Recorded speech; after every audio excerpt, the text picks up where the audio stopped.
ভূতের গল্প বলবো। গল্প না সত্যিই জানি না, ঘটনাটি আমার দাদুর মুখে শোনা।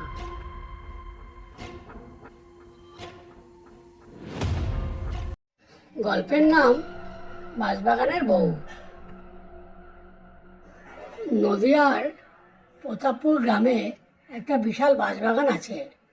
দিনের বেলায় ছেলেপুলে ওখানে ক্রিকেট খেলে, কিন্তু সন্ধ্যের পর কেউ অমুখ হয় না, কারণ বাঁশবাগানের পাশেই একটা পুরনো পুকুর, আর পুকুর পাড়ে দাঁড়িয়ে থাকে বাঁশবাগানের বউ।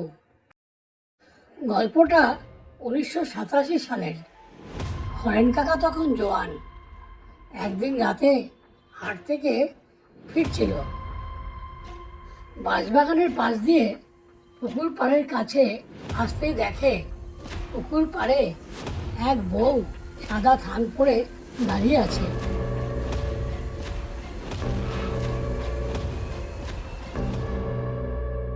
চাঁদের আলোতে সাদা শাড়িটা ধপধপ করছে, যেন বকের পাখনা। গ্রামের সবাই জানে 20 বছর আগে নবকৃষ্ণ দাসের বউ ছেলে নিয়ে এই পুকুরে ডুবেছিল। অশরীরী হয়ে এখনো ছেলে খোঁজে। হরেন কাকাও শুনেছিল সেই কথা। হরেন কাকা কিছুই না জানার ভান করে ভালো মানুষই করে জিজ্ঞেস করলো, বৌদি, এত রাতে এখানে বাড়ি যাবে না? বউটা মুখ তুলল না, সামনে এগিয়ে এসে বলল, আমার খোকাকে দেখেছো? পুকুরে ডুবে গেছে।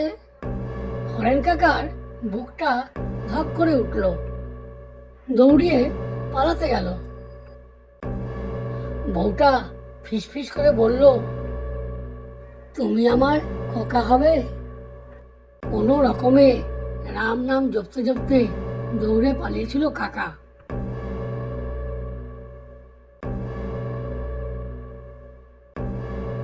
পরদিন হরেন কাকার বেদম জ্বর, 3 দিন বেহুশ। পাড়ার লোকজন দেখতেও এসেছিল। এখনো অমাবস্যায় বাঁশবাগান দিয়ে গেলে কেউ কেউ শোনে টুংটাং চুরির শব্দ আর কান্না মেশানো ডাক, খোকারে আয়। গ্রামের লোক তাই সন্ধ্যার পর বলে, বাঁশবাগান দিয়ে যাস না, বউ ডাকবে, একবার পেছন ফিরলে আর ফিরতে পারবি না। এই ছিল গল্প। কেমন লাগলো কমেন্ট করে জানাবে কিন্তু।